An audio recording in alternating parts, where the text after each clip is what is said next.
Law and Economics series of lectures for this academic year. And in a most timely talk, we're very pleased to welcome Dr. Suzanne Scholte for her talk on human rights in North Korea, very much on the news these days. And Dr. Scholte is the sole Peace Prize laureate, President of the Defense Forum Foundation, and Chair of the North Korea Freedom Coalition. So I don't want to detract from any of the time that she has to talk to us. I'm going to hand you over to her right now. Dr. Suzanne Scholte.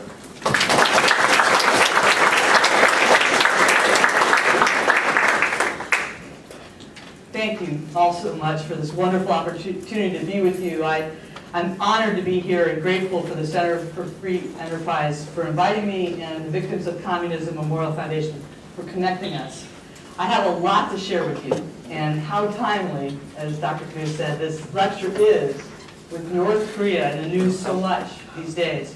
For this lecture, I'm going to focus on three main themes: why I've claimed that North Korea is the world's greatest human rights tragedy, what sets it apart, what changes have occurred in recent years that should give us hope, and what we should be doing in response to those changes. So first of all, I want to put Korea in perspective. The divide between South and North Korea is part of a global conflict that is happening around the world regarding the very fundamental meaning of humanity, the value of human life. On the one side, you have people who believe that we're born with God-given rights, that each life has value and meaning, and everyone has the right to pursue their dreams simply because they're human beings. On the other side of this global battle, you have people who have no regard for human life. They see human life as something meant to serve an ideology, a regime, or in the case of North Korea, a single person. There is no dignity or worth in mankind, and most assuredly, no dignity or worth in womankind or childhood. In ideologies which ascribe to this latter view, you see a 14-year-old girl like Malala Yousafzai shot for advocating that girls should be able to go to school, as happened in Pakistan in 2012. In regimes which ascribe to this view, bombs are strapped to children and grandmothers to use them as suicide bombers, as we've seen in Iraq. You see desperate families fleeing ISIS, which epitomizes an ideology with no regard for human life or dignity. We see the atrocities that ISIS is committed, causing so many to flee their homelands and become refugees. It's happening in North Africa and the Middle East. Whether it's radical Islam, anti-ideologies like ISIS, whether it's communism, Nazism, or Kim Jong-unism, as we have in North Korea, all of these ideologies have a common theme, and that is that individual life has little value or meaning. The Korean Peninsula is a vivid illustration of this worldwide conflict. You have a country divided that is a land of darkness and enormous suffering in North Korea, where people are literally enslaved and isolated by a dictator, and in the South, a vibrant democracy that is full of light and hope and is known for sharing that light and hope with the rest of the world. In fact, South Korea is very engaged in humanitarian programs all over the world, and after the United States sends out more missionaries than any country in the world. I want to show you, to begin, a slide of a satellite photo of the Korean Peninsula. This is a photo of North and South Korea. It's a dramatic visual depiction of the difference between North and South Korea. The dark area in the middle of this photo, it appears to be an expanse of ocean, but it's in fact where 23 million are suffering today under a most brutal dictatorship.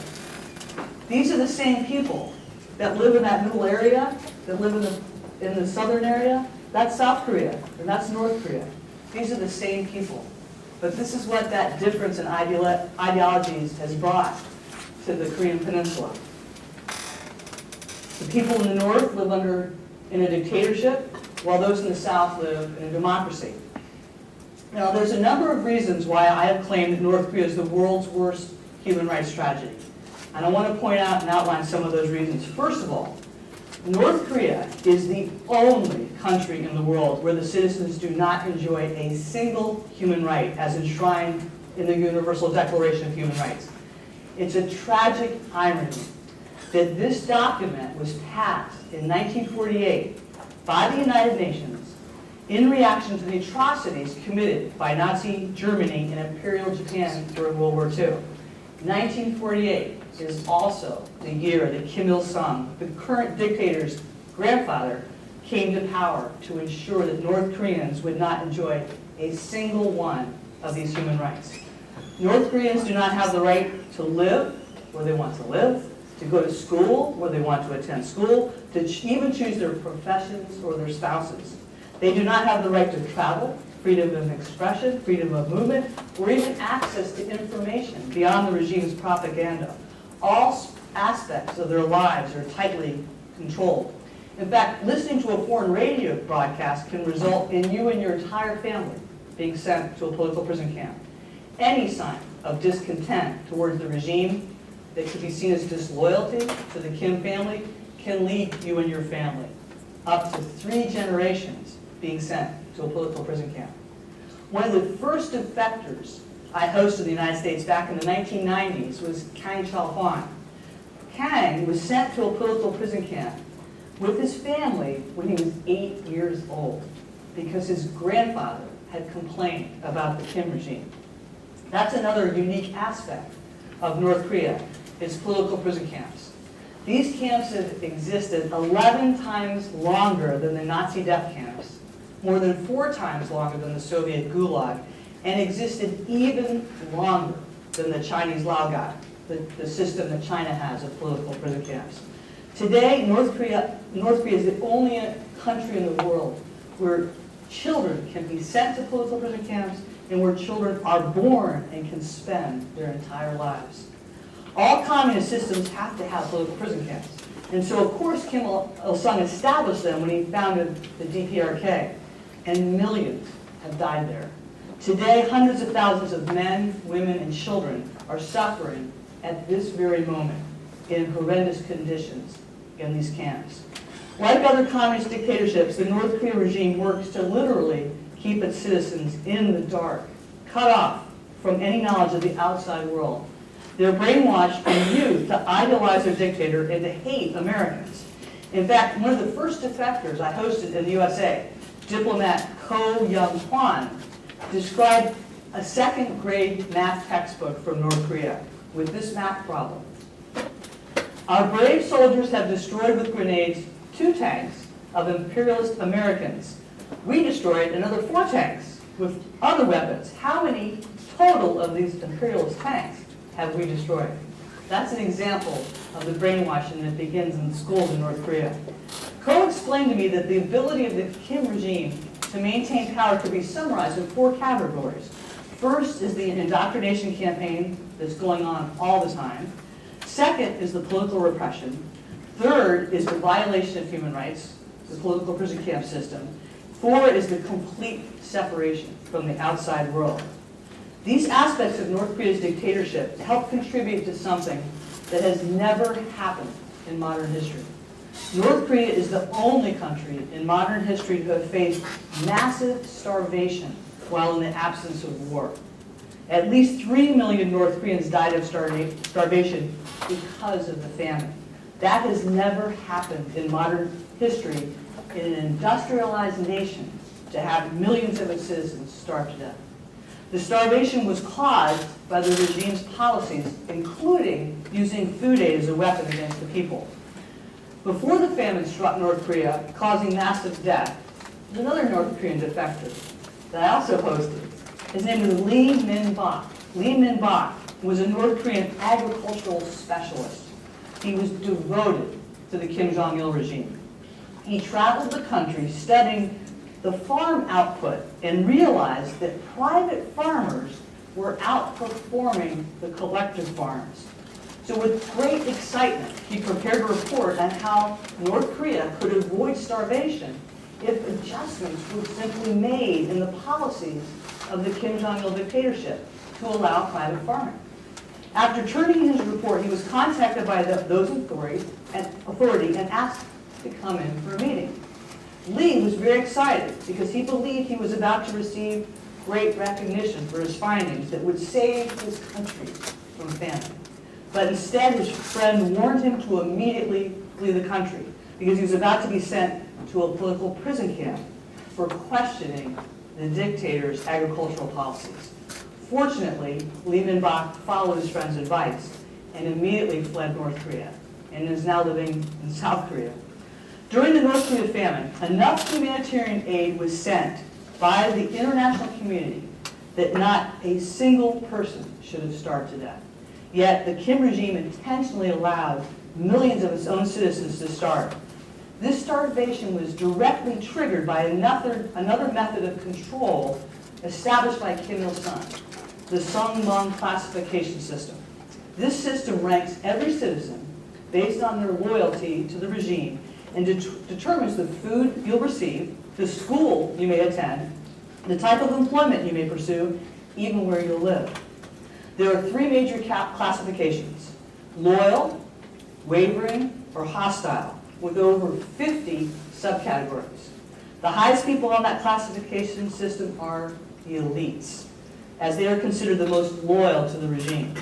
Thus, they are allowed to live in Pyongyang, the capital city, and have all the key positions in government and throughout North Korea. Some areas of North Korea that were determined not to be loyal to the regime were completely cut off from any food assistance, which led to another crisis for the North Korean people in the 1990s, the refugee crisis. Starvation led North Koreans to cross the border into China to try to find food for their families. In the early days of the famine, the regime, through its propaganda, tried to warn the people of North Korea. Things may be rough here, but do not go to China, because China is going through a civil war. Of course, that was a complete lie, complete propaganda. But North Koreans were faced with a terrible choice: starve to death with their families in North Korea or take their chances in China. One North Korean defector, who was one of the elites, Dr. Kim Jae-un, tells the story of crossing the border during the famine to avoid starvation. Her mother had already died of starvation, and her father was close to dying. She decided to go to China to try to help save her father. What she discovered in China shocked her.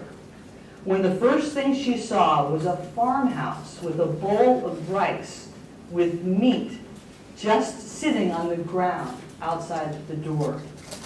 She was shocked when she realized it was food for a dog. And she concluded, dogs in China eat better than doctors in North Korea. Now, those first North Koreans, like Dr. Kim Jae-un, who crossed the border in the 1990s to try to find food, came back with incredible stories. China had regular electricity, cars, prosperity, but most importantly, food, and plenty of it.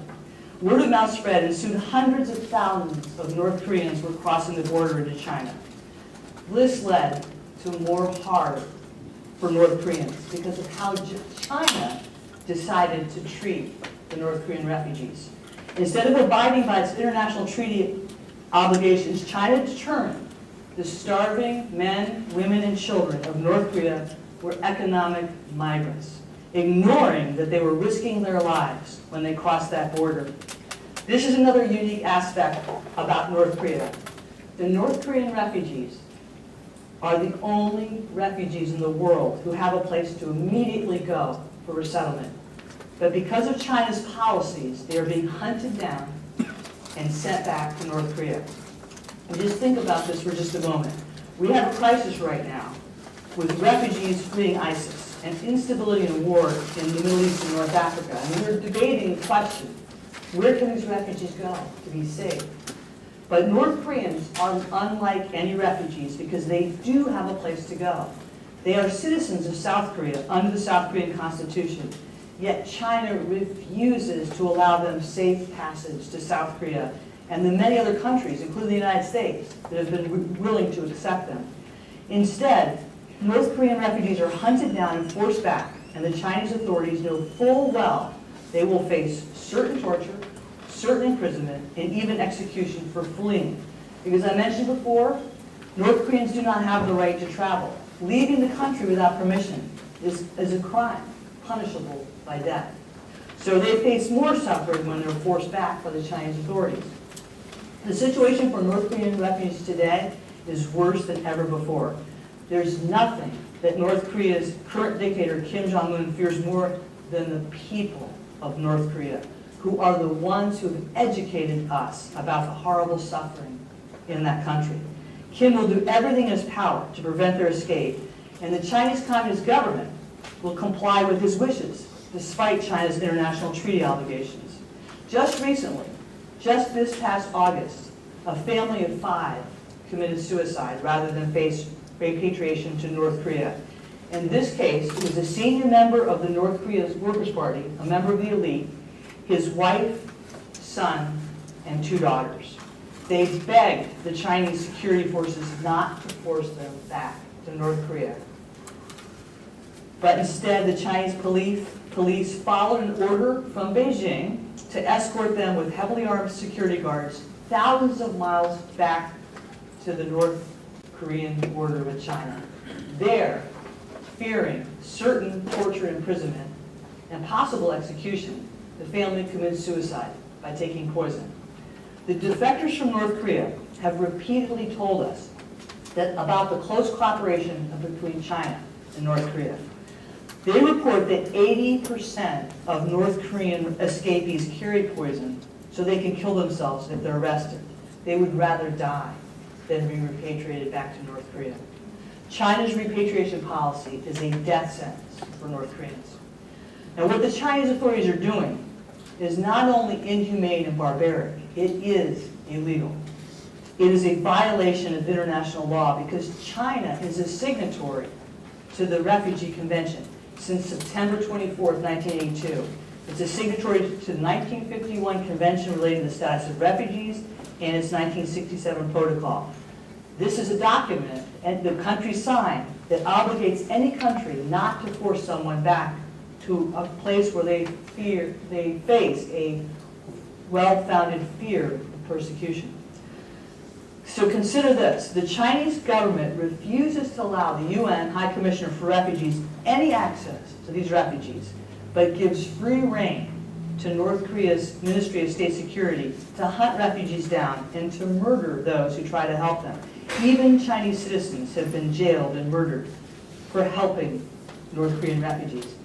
Now, contributing to this problem has been China's one-child policy, where Chinese families have been restricted from having more than one child.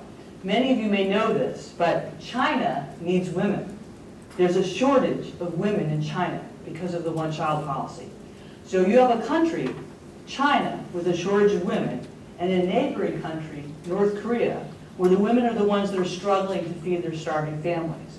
This has created a horrific situation.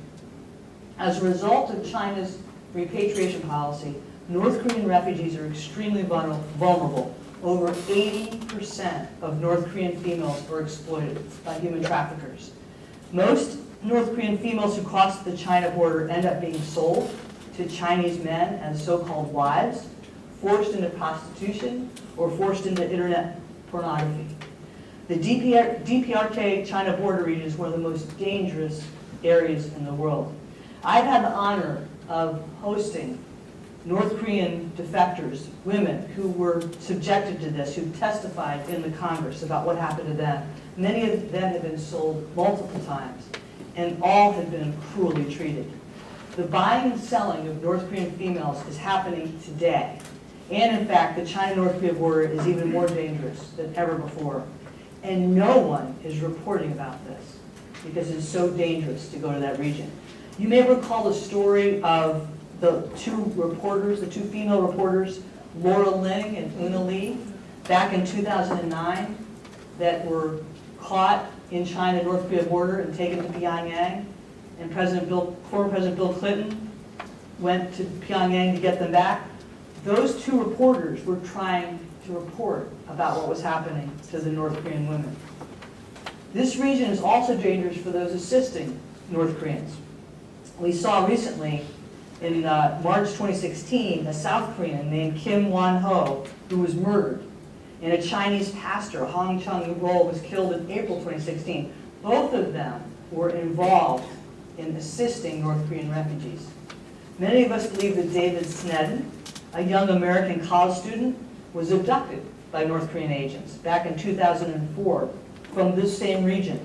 And there have been credible recent reports that he has been seen in Pyongyang. This is another example of the hundreds of citizens that North Korea has abducted. And this is another aspect of North Korea that sets it apart. I do not know of any other country whose government openly is involved in the abduction of citizens of other countries, as North Korea is. Where else in the world do you have a country that turns its back on the buying and selling of its own citizens? As the North Korean regime does nothing to help this situation, but actually contributes towards it. Now I want to show you a few slides to underscore this tragic situation that's facing the North Korean refugees. This first slide, I mentioned this young lady. You all should recognize her because she became so famous. But this is Malala. She's the young lady I mentioned that was shot by the Taliban in Pakistan when she was 14 years old when that happened because she felt girls should go to school. She became an international heroine, and she actually won the Nobel Peace Prize in 2014. And she's been a true inspiration to all of us. This next photo became one of the most observed photos in the world. I'm sure most of you are familiar with this. This is the photo that awakened the consciousness of what was happening to the Syrian refugees when this 3-year-old Syrian washed up on shore. And this photo captivated people. But this next photo is about No Ye-ji. And I'm sure none of you know about her story. No Ye-ji, just like Malala, was 14 years old when she fled North Korea. She was simply trying to survive, like that Syrian family. She was the youngest of a group of 9 North Korean orphans who had escaped from North Korea. In China, like so many females, she was sold to a Chinese farmer as a slave laborer. The hardship on that farm was so unbearable, she fled, but she was sold again. She thought about suicide. She said, I'm only 14 years old, but life is too hard for me to bear. Fortunately, she was rescued in China and sheltered by a South Korean missionary and his wife. When she regained her health, she and the 8 other children this couple was sheltering made the dangerous trek to try to get to South Korea. They made it all the way to Laos. But on the very day she thought she was leaving for South Korea, the Laotian government, working with the Chinese government and the North Korean regime, forced her and those other orphans back to North Korea. Can you imagine 3 governments conspiring together to force this young lady back to hell in North Korea? That is the kinds of things that the people of North Korea are facing. That's another reason why I say it's one of the world's worst human rights tragedies, because no one is doing anything about this situation. I've been stating for 20 years that North Korea is the worst human rights tragedy. The UN Commission of Inquiry on Human Rights in North Korea concluded the same thing in February 2014, stating that, quote, the gravity, scale, and nature of these violations reveal a state that does not have any parallel in the contemporary world. The UNCOI concluded that the Kim regime in North Korea was committing unspeakable atrocities and crimes against humanity. When the full scale of the atrocities committed by Nazi Germany against the Jewish people was realized, the international community vowed never again would we stand by when these types of things were occurring. But that promise of never again is hollow to people from North Korea, because it is happening again. Even the current president of South Korea and the U.S. Secretary of State have stated that they do not want to see regime change in North Korea. For decades, our governments have emphasized the nuclear threat from North Korea and not the human rights violations. This has been a huge and deadly mistake. It has taken us 20 years to finally get the human rights issues at the forefront. The mistake that we made in focusing on the nuclear issue and ignoring human rights had twofold consequences. First of all, our government held to this false belief that the regime, the Kim regime, would give up their nuclear weapons. This was never possible. Hwang Jong-il, the highest-ranking North Korean defector from North Korea, repeatedly warned us back in 1997 when he defected. He said, North Korea will use negotiations to extract concessions, but they will never give up their nuclear program.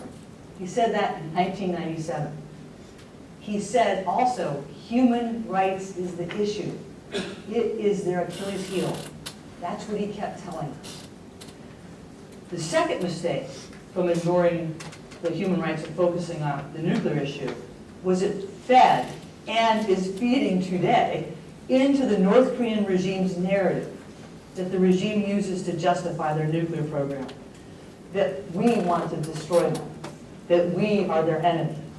When we fail to raise our concerns about the suffering people of North Korea, we feed into this lie and further justify the regime's defense of their nuclear program, that they must defend their people against the Yankee imperialist wolves Americans. Nothing could be further from the truth. Americans care very deeply about the North Korean people, and no one is more pro-American or understands that better than North Korean defectors who discover that truth for themselves. I want to just cite one example. Every year, the North Korean defectors work with us and our North Korea Freedom Coalition to host a week that we call North Korea Freedom Week. It's a week of events to promote the freedom, human rights, and dignity of the North Korean people. We always begin North Korea Freedom Week at the Korean War Memorial. Imagine this. North Koreans who served in the North Korean military, raised since childhood to hate Americans, lay a wreath to honor the Americans who died to ensure South Korea's freedom and pledge their lives to honor their sacrifice, to devote their lives for North Korea's freedom. It's a very emotional event, but that's how we begin North Korea Freedom Week every year. Now I want to focus on why I use the word hope after talking about all those terrible things, but I want to talk about the changes that have occurred and why I have such hope for the future. First of all, Kim Jong-un's North Korea is not the North Korea of Kim Il-sung and Kim Jong-il, because there have been traumatic changes that have occurred in North Korea because of the people of North Korea. First, there's been an unprecedented information explosion. This has been the result of those brave North Koreans risking their lives to cross the border to try to improve their lives and to help their families, coming back with information. This information explosion has had a dramatic impact on the awareness of the people of North Korea. Part of the ability of the regime to remain in power is its ability to isolate and literally brainwash its citizens. They're taught from childhood to believe that they live in a great paradise, that South Korea is way behind them economically, and is occupied by the cruel Yankee American imperialists. North Koreans have learned a lot about South Korea and the outside world through the abundance of South Korean soap operas and Western films that have been flowing into North Korea over the last several decades. More and more North Koreans are listening to foreign radio broadcasts. They're watching South Korean soap operas and Western films. They know that the regime has been lying to them. Defectors have told me that the Western film Titanic became so widely watched in North Korea that the regime felt compelled to respond to this movie. As you know, in this film, a man gives his life to save the woman he loves. This concept, to value another's life, is something that was absolutely revolutionary for North Koreans. As North Koreans are literally slaves who owe their undying allegiance to the dictator. North Koreans who watched this movie saw something that was totally foreign to them. The concept of sacrificing for another out of love. They saw humanity. The regime felt it had to respond to this film because it was having such an impact on the North Korean population. So they came up with this. Through their propaganda, they informed the North Korean people that the Titanic was not so much a love story, but was in fact a depiction of the failure of capitalism. Because the great ship Titanic, symbolizing capitalism, sunk on the same day as Kim Il-sung's birthday, April 15th, 1912. They had to do a lot of research to come up with that, but that's a fact. Now, I understand that the 2015 Mad Max film, Fury Road, has become very popular in North Korea. And this is great because it has I don't know if you all have seen it, but it's a female heroine who brings down a dictator. And it's North Korean females who represent the greatest number of defectors. It's estimated now, because of this information flow, that over 60% of North Koreans are getting information beyond the regime's propaganda. The ability to cut the North Korean people off from the rest of the world and keep them in the dark is not possible any longer. The flow of information is undermining over half a century of propaganda, and they convinced the North Koreans they were living in a paradise and that they were in the most advanced nation in the world. Another very, very important change is also happening, and that is the public distribution system. The public distribution system was the way the regime distributed food using the classification system I mentioned earlier, the Sungbun classification system. So, for example, everything flowed down from the dictatorship to the people through the public distribution system. If you were high up on Sungbun, you may have access to rice. If you were low, you may have access to corn. And if you were really low, you may not have access to anything. This applied to all material goods. Now, what happened during the famine, the public distribution system had completely broken down.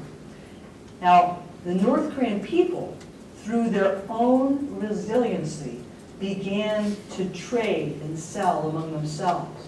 They were so desperate to survive. They created a market system. Markets exploded all over North Korea, to the point that back in the 2000s, you could see through satellite photos over 200 markets in North Korea. These were just the ones we could see that were so large we could see by satellite. This was a result of the self-determination of the North Korean people. They became capitalists or free marketers. That's why they've been able to survive. It's not because conditions have improved in North Korea. It's because the North Koreans have become capitalists. Attempt after attempt by the regime to shut down these markets failed. Then they tried to control them. The most recent thing, what happened in 2009. In 2009, they came up with this idea to change the currency because they wanted to reassert control of the North Korean economy. 2009, this attempt, and the person behind this idea was the current dictator, but the North Korean people don't know that. They came up with this idea, Kim Jong-un, to introduce a new form of currency.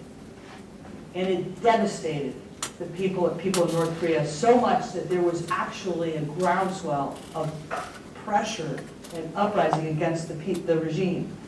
Something happened that has never happened in North Korea. The regime apologized. It apologized. It had a member of the North Korean elite assassinated. They blamed him for the currency devaluation. They apologized, and they allowed the markets to continue, and the markets are functioning today. So the famine not only led to these private markets, but it also led to the people no longer trusting the regime. The defectors tell us that in the past it was every citizen's strong desire to become a member of the Korean Workers' Party. That was the path to success in North Korea. But now the goals have changed. Their desire now is to make money to provide for their families. Something else has happened also that's been dramatic, and that is the eyewitnesses. There's nothing that the Kim regime fears more than those who've escaped. It's why they go to such great lengths to silence the voices of the defectors. In fact, they actually send assassins to South Korea to kill North Koreans that have escaped, the ones that are the most outspoken.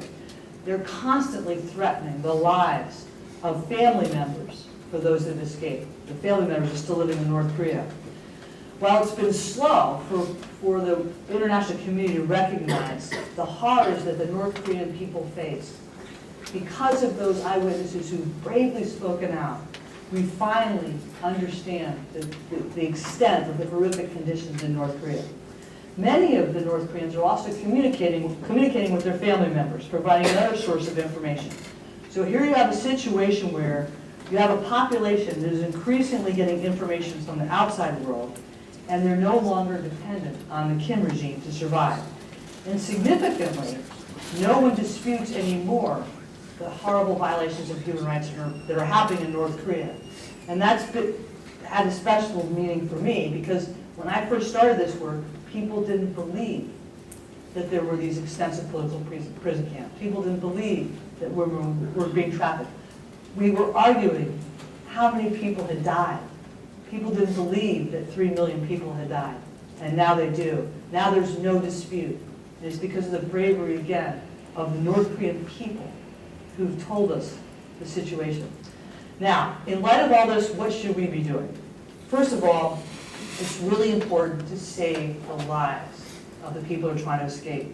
By putting pressure on China on this refugee issue, we need to save the lives of those that are in immediate danger, the hundreds of refugees that are in danger right now of repatriation. As I mentioned before, the situation facing refugees is worse than ever. It's because when Kim Jong-un came to power, he and Xi Jinping escalated an already difficult and brutal crackdown on the North Korean refugees. So we've understood more and more the human rights violations that are occurring, but we've done nothing to help the refugees that are trying to escape. We need to publicize that this is happening. We need to expose China's complicity in this. We regularly demonstrate in front of the Chinese embassies and consulates, and in fact, this past September, we had an event we call it Save North Korean Refugees Day.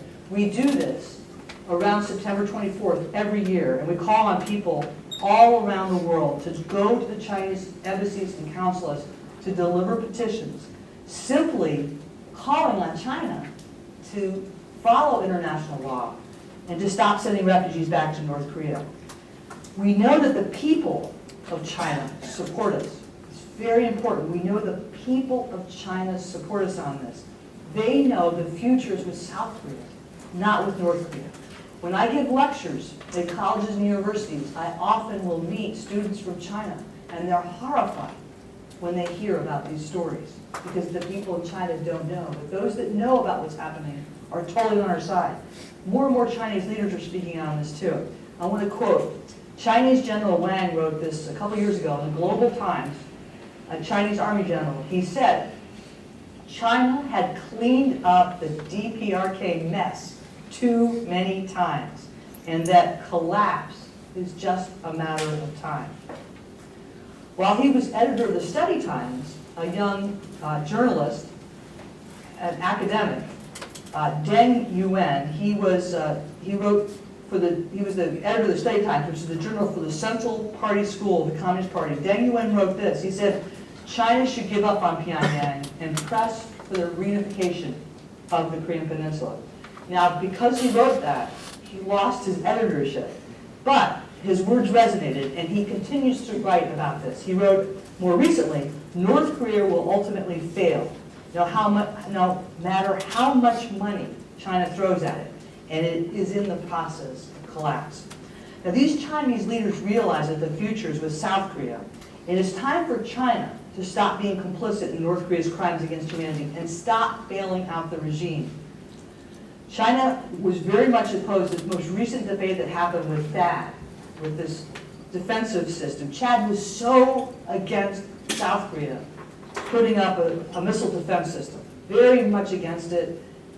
But South Korea only felt it needed that defensive system because of Kim Jong-un's threats. There was no reason to have that unless Kim Jong-un continued to make these threats. So this is another reason why we have to continue to press China. It's in their best interest. This past Save North Korean Refugees Day, we focused on calling on Xi Jinping to stop repatriating refugees and to work with South Korea for peaceful unification.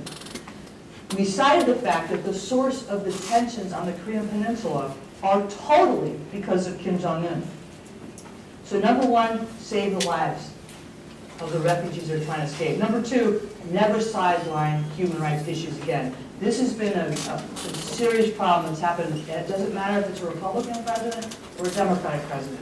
They've tended to sideline the human rights issues to focus on the nuclear issue and made that the forefront and put the human rights concerns secondary. During all these years, the four-party talks, the agreed framework, the sunshine policy, and the engagement policy, and the six-party talks, millions of North Koreans died. It's especially important right now that we focus on the people of North Korea because of the escalating rhetoric that's happening right now.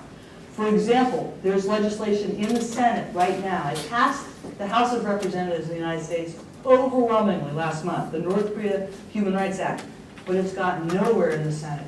It's really critical that our Congress come together to pass that legislation because it's focused on the human rights of the North Korean people.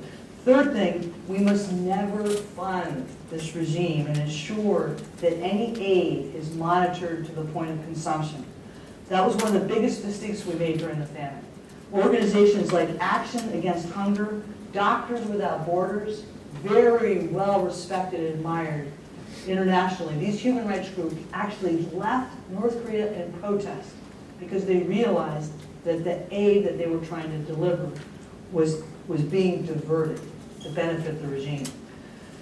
During this period, when North Korea faced massive starvation, Kim Jong-il continued to spend millions on his nuclear program and his own lavish lifestyle. That's exactly what's happening with Kim Jong-un today. To give you an example, while most North Koreans are not part of the regime's elite, most North Koreans today are facing malnourishment and chronic hunger. The cost of one rocket launch, $850 million. That's enough to feed 19 million North Koreans for an entire year. Fourth, we must stop North Korea's practice of using its own citizens as slave laborers. This is another unique aspect of North Korea. Its practice of sending its own people abroad to be slave laborers. Most of the salaries of these overseas workers go to the regime. These workers live in abysmal conditions and they're constantly monitored. There are slave laborers working in 45 countries, including the European Union. Most of them are in China and Russia. In China, they're restaurant workers and construction workers. In Russia, it's the North Koreans that are working in the Siberian lumber mills. There's also workers in the Middle East, in Southeast Asia, Africa, Europe, and Mongolia. It's estimates very widely on how much money these workers bring into the regime. Somewhere in the several $1 million. I've seen figures as high as $3 billion. This is money that's coming in to the regime through the exploitation of the citizens of North Korea. And one of the things that we're expecting is that because of the economic sanctions, it's expected that this practice will increase greatly as a way to bring in more cash. So it's something that the international community needs to focus on. And the fifth thing we need to do is we must empower and support the work of the North Korean defectors. This is the thing I'm most passionate about. There's no more powerful weapon we have to reach the people of North Korea than the truth told by those who've escaped, the North Korean people themselves. I wanted to read a quote for you from North Korea Freedom Week. I want to read this. This is a declaration that the North Koreans wrote during North Korea Freedom Week. We are North Korean defectors who left parents, siblings, and other family behind in North Korea. Those we love are still in North Korea, and because we know better than anyone how they're living, we're working for the rights of the North Korean people. Our goals are to make North Korea society a democracy and a reunified Korea, a country that can play a role in spreading peace throughout the world, starting in East Asia. That's what the North Korean defectors believe. That's exactly what we want. And people ask me all the time, when will the regime collapse? And the defectors and I always say, tomorrow, because we see this increasing pushback that's coming from the people of North Korea, inside North Korea. I want to cite a couple of those examples that have happened recently. Earlier this year in Haesan, on a train from Haesan to Pyongyang, citizens defended a mother and her child when a state security agent tried to force them off the train because they didn't have the proper travel documents. That doesn't seem like a big deal to us. That is a huge deal to North Koreans. This is a very significant thing that any North Korean citizen would stand up against the state security agent. Another incident happened just in April. 3 families overpowered border guards to escape together.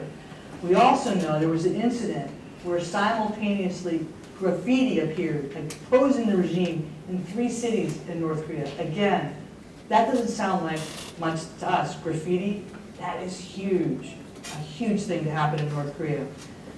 We just had North Korea Freedom Week 2017 in April. And one of the things that the North Korean defectors told us, we had a delegation of 18 North Koreans. They said again and again and again, the truth will set them free. The truth will set them free. They kept telling us, we know how to reach the people in North Korea and what the message should be. Support our work. They kept telling us, support the work that we're doing because we know how to end the Kim dictatorship. So to me, that's the most important thing that we can do. And I want to give you some examples of some of the partnerships that we have. We do balloon launches into North Korea with Park Sun-hak and Lee Min-bak, the man that was the agricultural expert that I mentioned that defected. He now does balloon launches near the DMZ. Park Sun-hak, working with Park Sun-hak with Fighters for Free North Korea, he's a defector. Several years ago, we sent in hundreds of thousands of leaflets by balloon that had excerpts from the Universal Declaration of Human Rights explaining to the people of North Korea that they were entitled to these rights. I want to show you a slide because sometimes people don't understand what the balloon launches look like. The only reason why people in North Korea know that Otto Warmbier was murdered by the Kim regime is because of North Korean defectors. North Korean defectors took it upon themselves to send in 300,000 leaflets in June of 2017. And this is a banner, and all the leaflets have these pictures of explaining that Kim Jong-un had murdered this young American. In the balloon launches were also 2,000 US $1 bills. Park Sun-hak, who organized this balloon launch, also was the one that organized the balloon launch earlier, explaining to the people of North Korea how Kim Jong-un had murdered his half-brother. Because the North Korean people wouldn't even know this unless the defectors were getting this information. There's another important outreach that's going on for the military. There's a group called the North Korea People's Liberation Front. Those are the very men and women that laid that wreath at the Korean War Memorial. They all served in the military. They formed the North Korea People's Liberation Front because they wanted to join the South Korean military. But of course, South Koreans, that's a security risk. So they formed their own military. They don't have arms and weapons. They have, what they do is they have a war, they're fighting a war of ideas. They're probably the most successful group for getting information in and out of North Korea. And this is significant because the only time we know there was organized opposition against the regime was from the military. The NKPLF has smuggled in 40,000 USBs, 400 radios, and 12,000 no-tells. No-tells are these portable devices that have USB and SD ports and can play DVDs. They've done this totally on their own over the last couple of years. And because the electricity situation is dire in North Korea, they're also smuggling in radios. But what they're doing, NKPLF is especially targeting the military. And in these USBs and these SDs, they're sending in messages telling the people of North Korea what happened in Burma, what happened in Egypt, what happened in Romania, when the military sided with the people against the dictator. They're also in direct contact with at least 2 leaders in the North Korean military. But the other thing about the NKPLF is they're also getting information out. they've gotten out copies of the latest propaganda. And the latest propaganda that they're teaching the young students, in addition to this math problems about the Americans, they're teaching the young people that Kim Jong-un learned to drive when he was only 3 years old. So this is the kind of propaganda that they're already using to deify the current dictator. Now I'm going to give you an example of an organization we support every day. It's called Free North Korea Radio. We finance the costs of the daily shortwave broadcast of Free North Korea Radio. Free North Korea Radio was established by Kim Sung-min, who's a North Korean defector who'd been a captain in the North Korean army. According to surveys, it's the most popular single program broadcasting into North Korea. It's also one of the most targeted for jamming by the DPRK. And most recently, just last month, Kim Jong-un put out a hit list of 8 defectors he wanted killed. The 2 people at the top of that list were the guy doing the balloon launches, Park Sun-ha, and the guy doing the radio broadcast, Kim Sung-min. The person just added to that list was Chae Jung-han, who's the head of the North Korea People's Liberation Front. That's an indication that they made that hit list. Now some people would be nervous about that, but they're so proud because they know that they're directly threatening that regime to make that list. You may recall what happened in August 2015. There was some landmines planted at the DMZ that maimed 2 South Korean soldiers. This happened in 2015. I know some of you were in high school at that time, but one soldier lost both legs. The other soldier lost one of his legs. It was a horrible incident. South Korea, in response, decided to turn the loudspeakers back on at the DMZ. Why they ever turned them off, I never agreed with that. But the loudspeakers at the DMZ, which were broadcasting from South Korea to North Korea, was a way for South Korea to broadcast information in North Korea. During the Sunshine Policy in the 1998 to 2008, they turned off those loudspeakers at the DMZ. But because of this propagation that maimed these 2 soldiers, they decided to turn the loudspeakers back on. This is very significant. For 3 days, the South Korea broadcast to North Korea on the loudspeakers Korean pop music and regular news program.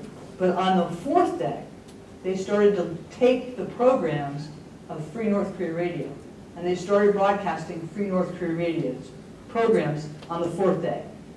Immediately, the North Koreans demanded to return to negotiations with South Korea.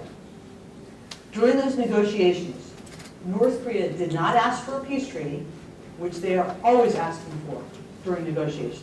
They didn't ask for an end to U.S.-South Korean joint military exercises, which they're always asking for. They only asked for one thing: turn off the loudspeakers. We believe, and I've confirmed this with the South Korean government, that the reason for that was because they could not afford for their soldiers stationed at the DMZ to hear Free North Korea Radio's programs, which were their own people, being broadcasting those messages. One of the most exciting things that happened recently is what we've been doing in trying to explain to people in North Korea that America is not their enemy. We try to give special programs to Free North Korea Radio to communicate things like the fact that it's America and South Korea's friendship that has propelled South Korea to be the 11th largest economy in the world. So one of the programs we started a few years ago was a program from getting American leaders to send messages into North Korea. We simply went to members of Congress and we said, if you had a chance to say something to the people of North Korea, what would you say? What would you want to tell them? We got these powerful messages from members of Congress, and we started broadcasting them in to North Korea. We got an amazing response. First of all, one of the informants in North Korea said, the North Korean government always mentions that America is our total enemy, but a lot of people already know that America is the most developed and democratic country. I never imagined that politicians from the U.S. would have participated in a radio show which is run by North Korean defectors and send messages to North Koreans. another North Korean citizen said, "We never dare to say Kim Jong-un's government should be collapsed so that people can live peacefully. However, I'm extremely happy that someone else could say this for us." During this past North Korea Freedom Week, I mentioned that we had in April, the Defectors brought something that was truly amazing. They showed up with these portraits. Unfortunately, these pictures do not give these portraits justice. But these are 3 portraits that made of hand-woven silk. They're absolutely the most beautiful thing I've ever seen. They shimmer.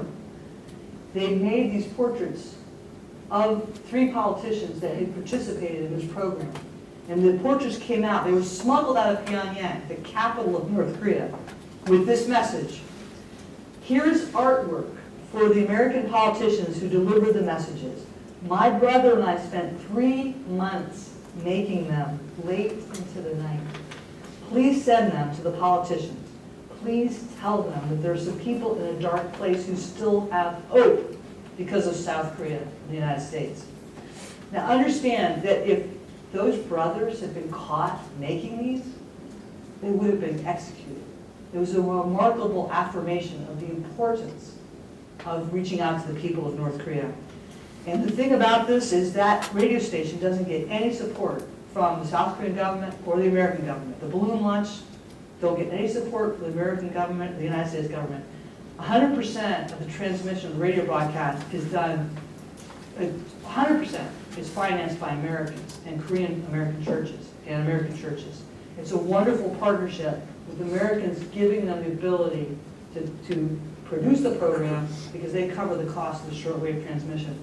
One of my biggest frustrations with our government, South Korean government, and all these government-financed institutions, they spend so much time and money talking about the North Korean human rights tragedy, but not expending any resources to try to end that tragedy. So there's another major thing that we need to do as far as, especially at this time, which is to address internal opposition. I mentioned some of the resistance that started to happen there, but the fact is there is no internal opposition in North Korea. There aren't any dissidents in North Korea. That just underscores how serious the repression is there. If you're an elite in North Korea, you have to get up every morning making the decision. Be loyal to Kim or face death and the death of your entire family. That's what they have to face every day. We have to communicate to people in North Korea that are in power that there is an alternative, that they can be part of the future, as we've seen that's happened in other countries when they've gotten rid of their dictatorships. Another thing we need to do is to vigorously enforce sanctions. I believe that that is something that's very refreshing, because I'm in the Washington, D.C. area. It's very refreshing to see Republicans and Democrats coming together very strongly on these issues, especially the sanctions. We need to be sure to enforce those. I've also recommended that South Korea start naming names. They did a report several years ago, 834 cases of human rights violations. And I've said, did you include in that report the names of the people? These were basically testimonies of North Korean defectors in South Korea. 834 cases of violations of human rights. They recorded this information, but they didn't include the names of the people that were committing these crimes in that report.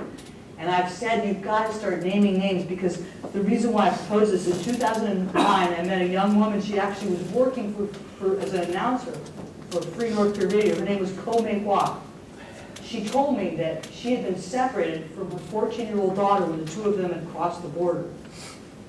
And they got separated in China, and her 14-year-old daughter was repatriated. Another 14-year-old girl was repatriated back to North Korea, and she was beaten to death by a border guard. And when I heard that story, I was so horrified. I could not believe anybody could be that cruel, that a man could beat a 14-year-old girl to death simply because she was trying to live. And I thought, how do you address something like that? And I thought, you've got to let people know. They'll be held accountable. You've got to start naming names. So this is something I've been trying to do. So in closing, I'm going to show you a couple, I'm okay on time? A couple more quick photos. This one is very interesting. This is from the North Korea's propaganda website, okay? This is a cartoon by the North Korean regime. It came out on their website when we had North Korea Freedom Week in Seoul for the first time. Because we were doing North Korea Freedom Week every year, bringing the defectors here to the USA, doing events for a week. But then we took it to South Korea, and we had North Korea Freedom Week in Seoul. And this is how the North Koreans responded. That kangaroo is supposed to be me, by the way. And this kind of rattled my husband and I, because we were like, why am I a kangaroo? There's no kangaroos in America, and there's no kangaroos in Korea. And my husband got really worried about this because at the time our son was attending VMI, and VMI's mascot is the kangaroo, and he thought it was maybe a subtle threat against our son. But I realized when I saw this, as I was telling it as it was, I thought, no, they're telling us what they're afraid of. Because I realized that the things that are in my pouch are the things that they're afraid of. First of all, there's a microphone.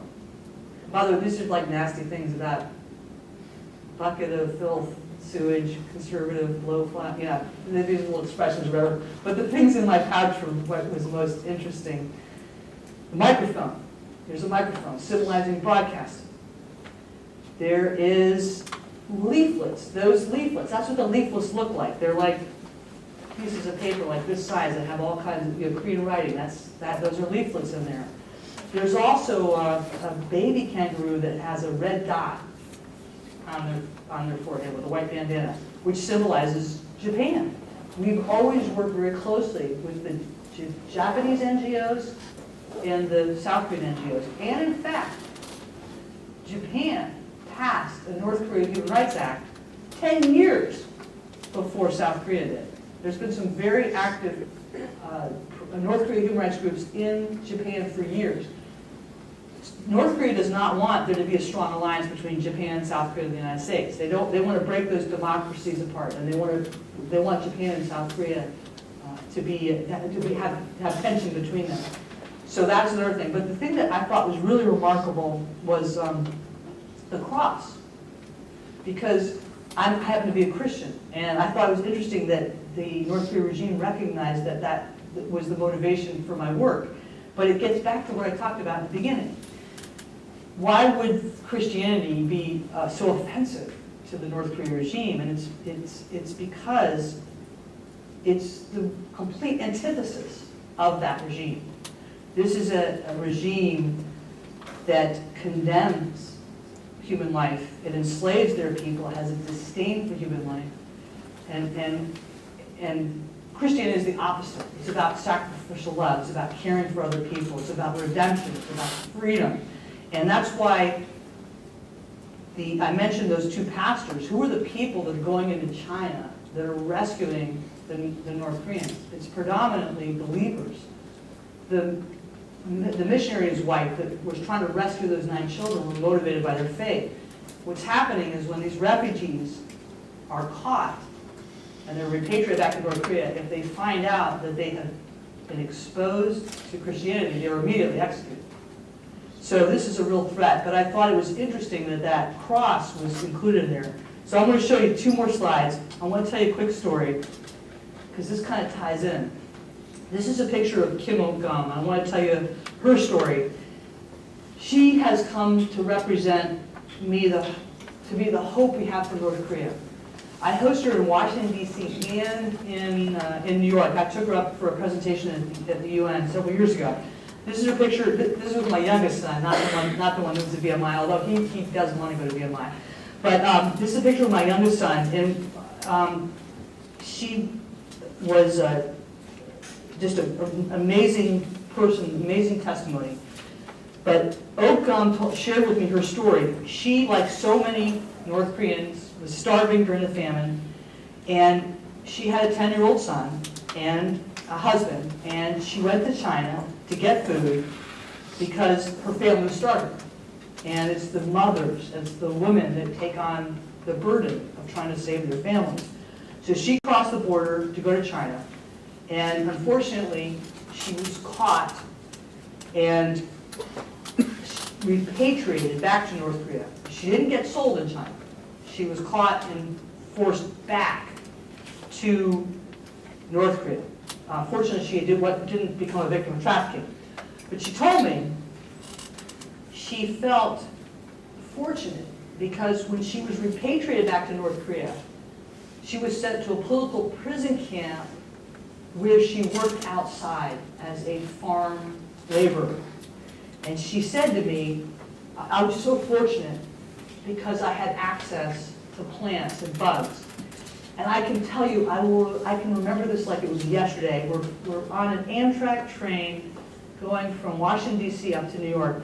And I remember her describing to me how she forced herself to eat grasshoppers because she knew grasshoppers were full of protein. And she was so determined to survive that political prison camp so she could be reunited with her husband and 10-year-old son. She made it through that prison camp, and she survived, and she was released from prison. She went home to be with her husband's son, but her son had died of starvation. Her husband did not want to be associated with a wife that had been a political prisoner, so he had divorced her. So she had no reason to stay in North Korea. So she fled again to China. She was caught and sent to a detention center. And while in the detention center, she met another mother who was crying uncontrollably. And she said, "What's wrong?" And she said, "I left my daughter back in North Korea." So Kim Il-gum helped that other mother escape that political prison, the detention center. And the Chinese guards at that detention center beat her so badly for doing that she was almost paralyzed. Fortunately, she was rescued by an American pastor who was working in China. And I wanted to share that story with you because I thought that it was amazing that this woman who had been raised in this terrible dictatorship couldn't be stripped of her humanity. That even though she had suffered so much, she had such compassion for somebody else and for what they were going through, that she put her own life at risk to help this other person. And it just showed me that she could not be stripped of her humanity, which gets me back to what we were talking about at the very beginning of the lecture, about where we are in this conflict and how we respect each other. So she gives me hope that all North Koreans will be free. I actually get to see her every time I go to Korea. She lives in Busan. And when I go to South Korea, I always make a pilgrimage down to Busan to see her because I respect her so much. One more slide. This is from Save North Korean Refugees Day. I wanted to show you this slide. I mentioned we deliver petitions all over the world. Well, this is a petition being delivered in Pretoria, and this is being delivered by a dear friend and colleague of mine. His name is Adabangwan Galos. And he was delivering this petition to the Chinese embassy, and they tried to throw him out. And he said, "No, I have to deliver this petition for Xi Jinping to stop sending the North Koreans back to North Korea." And they accepted it. But the reason why I show this to you is that Otto and I were talking about his parents never believing that apartheid would ever end in South Africa. And how he believes, like I do, that many North Koreans believe that the Kim dictatorship will never end, but we know that it will. So with that, I will open the floor for questions.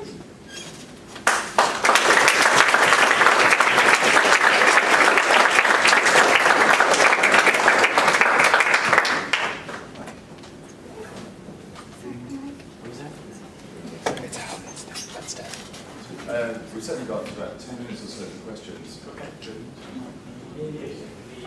you have the mic? Where's the mic? It's done. Oh, it's in. Really very slow talk. Many echoes from things that I know from connections to Eastern Europe, seems to be stories don't change, but you graphically illustrated them for us, and it's very, very important that particularly young people in the West understand that the institutions that we enjoy, safeguard our freedoms and so forth, are not enjoyed everywhere in the world. That they are recently acquired even in the Western world, and they're quite endangered a lot of the time. And so, good graphic illustrations of the problems that people face are exactly what we need right now. So thank you again. But let's have the questions. I guess I can kind of direct, if you have a question, make sure you speak loudly. Apparently our handheld mic that battery just looked at. Okay. If you have a question, make sure you speak loudly. Let's do a couple questions because I know people want to head on home, but who wants to do our first one? Peter? If not, I can jump in. We got one? Oh, yeah, fire away. How did you get captivated by this issue? Very good question. What happened is my foundation is the Defense Forum Foundation, and in the 1990s, I started hosting defectors from Soviet Union, Cuba, China, and the reason why is because our foundation was really involved with promoting national security and American defense. I'm a big believer that in peace through strength, that we need to stay strong in order to, that we're better off avoiding war if we're strong. And, but I thought all the countries that are a threat to the U.S. and to every democracy, without exception, are a threat to their own people. And I shouldn't just worry about national security, I should worry about promoting freedom. So that's why I started hosting Defectors. 1996, I started beating down the door of the South Korean embassy in Washington, D.C. and said, hey, I've had defectors from the Soviet Union and Cuba and China. Can we hear from a North Korean? It took me a year to convince them that was a good idea. There weren't a lot of them. And I hosted the very first defectors that had ever testified. And it became a labor of love because nobody was paying attention to the people. And I hosted the first defectors from the political prisoner camps, women that had been trafficked victims, and hundreds since then. So I became very close. But basically, it's been a labor of love, and that's what got me involved. Is because people are paying attention to like China, Cuba, but not North Korea.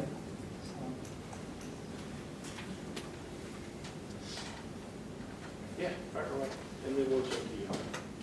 I apologize for having just received word of your lecture 5 minutes before I got here. So I knew it was about North Korea and I just had to be here. But you spoke a lot about the competing interests of the nuclear threat and humanitarian threat, or human rights threat. And reading local, or not local, but New York Times, Washington Post, these kinds of publications, they're saying that there's an immediate threat to Seoul and Tokyo of nuclear war between North Korea and the United States. There's articles out there talking about how the United States and North Korea are talking at cross purposes and don't understand one another. I wondered if you might address that. Well, my personal belief is that there are no good options on the table that they're discussing. I think the most important thing we can do is to reach out to the people of North Korea and to communicate with the people of North Korea, to do all these things, reaching out to the military, reaching out to the elites, getting information in. And we just have not been doing that. We have not been doing that at all. And there's just been this escalation of rhetoric. I do not want to see, in fact, our North Korea Freedom Coalition, we're very divided on this issue. Because we have some of my Korean American friends. I mean, they want there to be a strike, a military strike, because they want to end that regime. But then my other Korean American friends are like terrified about if we struck, what could they do to Seoul? So the military options I think it's terrible, and I think we've been making mistake after mistake and not looking at the people of North Korea and emphasizing that. And 1997 is when Hwang Jun-yap defected. I got very close to him. Hwang Jun-yap was the author of the Juche ideology, which became the organizing principle structure of that regime, the Kim Jong-ilism. Hwang Chang-yap was a tutor for Kim Jong-il, and Kim Il-sung's right-hand man is setting up that regime. He defected in 1997. Part of the reason why he defected is because he thought the regime was going to collapse. You had hundreds of defectors that were coming out in the late 1990s. Why didn't it collapse? Because South Korea instituted the Sunshine Policy, which was all let's get along and lower the rhetoric. And how could a country continue when millions and millions of people were dying? It's because South Korea shut down all the outreach. And I think it ended up pumping life into that regime at the moment it was going to collapse. I don't want to see that happen again by ignoring, and who's defecting now? People can't, the average citizens can't get out. So who are the people that are defecting out? It's the high-ranking diplomats that see that this is, in fact, there's one, he finally went public. There's one that's in the USA now. I think he's the highest-ranking defector. He helped run Bureau 39. And why did he defect? He saw Chang Sung-tek get assassinated and just just blown apart. And he said, I can't be part of this anymore.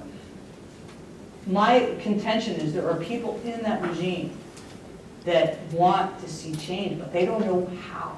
They don't know what to do, and that we should be reaching out to them. And that's, to me, but what you're talking about, there's a whole wide range of views. We could do this and not hurt South Korea, or we could do this and South Korea could be hurt. I hear all kinds of different military opinions on it, but I think that we have a window right now of trying to bring about the peaceful end of that regime through the people of North Korea, if we would just help them. The defectors will say, with help, they could end that regime in a couple of years. No help, it's going to go on for another 10 years. But that's, I don't know if I answered your question or not, but I know that whole debate, I think right now, Kim Jong-un will push as far as he can, but he's not going to cross a certain line that would provoke a military response from us. Because remember, he wants to stay in power. He does not want to lose that dictatorship. So I don't think we need to worry so much about him doing something, like bombing Guam or doing something. He's not going to provoke a response that would justify the U.S. taking him out, because he wants to stay in power. What we really need to fear is the people that he's giving assistance and technology to that don't have that same goal. And I'm especially referring to terrorist organizations and ISIS, because remember, Syria would have a nuclear missile plant if Israel hadn't taken it out. And it was being developed by North Korea technology. It's believed that the chemical weapons that Assad's using in Syria were manufactured in North Korea. So this is a regime that doesn't have any problem spreading this horrible weapons of destruction out to other countries. That's what we really need to worry about. Because these are ideologies that they're not worried about maintaining power. They just want to kill as many Americans as they can. That's what we really need to be afraid of. But I think what I expect will happen is that we have this window. Well, that's what we need to fear. But I don't think that Kim Jong-un is going to do anything that's going to cause President Trump or Moon Jae-in to strike militarily, because he doesn't want to lose power. Yes, let's do one final question and then wrap up. Do you want to? Yeah, a couple of questions. You mentioned reunification. Do you see any parallel between German reunification 30-some years ago, what's happening between North and South Korea? And then finally, what do you see in your crystal ball as the end game to get Kim Jong-un out of power without destroying that peninsula? Well, I know that there's been a lot of discussion with the South Korean government and the German government, comparing those things. But one thing interesting about that is that with the German unification, there was all this, the Europeans and the Americans, everybody had all these plans about what was going to happen with unification. Then the Germans just, you'll do it. And they just did it. I think the same thing's going to happen with Korea. This is one thing. here's my prediction, because I think about this a lot. I think that when the regime ends, that it's going to, Pyongyang and all the major cities in North Korea are going to look a lot like New York City on September 12th, after 9/11. That there are going to be so many families trying to find each other. There's going to be mothers looking for their daughter who got trafficked in China. There's going to be pastors in America, they're going to be going back trying to find their uncle. So many families that have been separated, and people trying to find each other. And I also think that this fear about collapse is going to lead to all these refugees, which is one of the things that people think that's why China's propping up the regime, is that it's worried about refugees. That's ridiculous. When that regime collapses, what they're going to have to control is the people that are going to be going in there. And I tease the churches, the Methodists and the Catholics and they're all, we're going to put our churches, we're going to put our churches. Because the South Korean churches are all storing up all this money to go in there and plant churches in North Korea, but not doing anything to help the people that need it now. But that's another story. Samsung, land developers, we're going to have to control the flow of people going in there because they have so many natural resources in North Korea. There's so much potential there. And so I think there's going to be a reverse problem when it collapses. And there will have to be an adjustment period because we have to be sure that they don't get exploited, that North Koreans don't get exploited. That's what we need to worry about. So in some ways, there may be some similarities from Germany, but I think it's unique because they are so far apart from each other. And in the East Germans had a lot more information, knew a lot more than what the North Koreans know. The North Koreans are so far behind. It's good. We have to respect them. That's why our coalition is freedom, human rights, and dignity of the people. We're going to have to give them some time to be able to catch up without being exploited. And one thing I got to add, there's a school in Busan where North Koreans, it's only for North Koreans. And the reason why I bring this up is because it's true. North Korea is way far behind. But this school has only been open for 3 years, and the students that are going there are already competing or competitive with South Koreans, even though they've spent all their school years as refugees and never got any education. So in other words, when they're given the ability, they can catch up. But we have to give them that opportunity, schools especially for North Koreans. I bring that up because there's a lot of concern in South Korea. Some South Koreans don't want regime collapse because they're worried it's going to be an economic burden. But there will be a period, but it's going to be a bonanza in the long run because it's going to be, when you have that whole Korean peninsula connected, you can pour to Busan to the Siberian rail. It's going to be amazing what it will do to boost the whole economy in that whole area. So I have a lot of faith for that. As far as the second question, much harder about regime collapse, about what's going to happen. Yeah, what's your prediction? How it would happen? I always say it's going to happen tomorrow. I don't know what it's going to look like, but I can tell you that I know that from 1989 to 2004, there was organized opposition against the regime.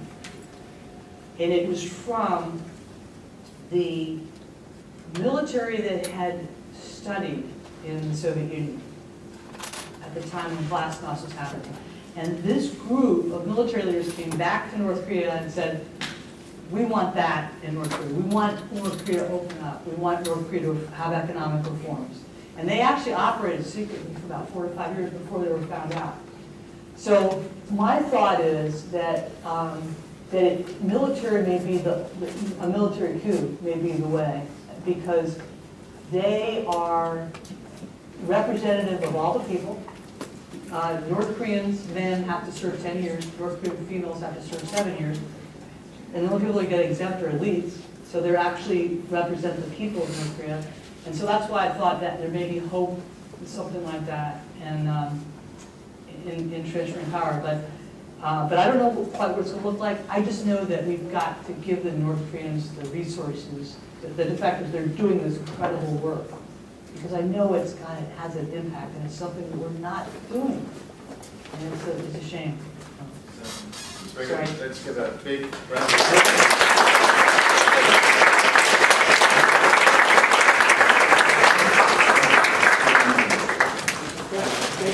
Just before everybody goes, I usually say that as a James Bond film, James Bond has got away, it will come back the next time. This time I have to say it's James Bond, not James Bond. And our next James Bond turns out to be Nigel Farage on November 3rd. So there's that one. And he's not talking about putting countries back together. He's talking about taking more apart. So, we cover the spectrum here. I look forward to seeing you all again. Yeah, this is for you. This is the only book, this is the book from North Korea, the accusation. The name is the Center for Great. So thank you very much. I walked right in front of that camera, so it's still on.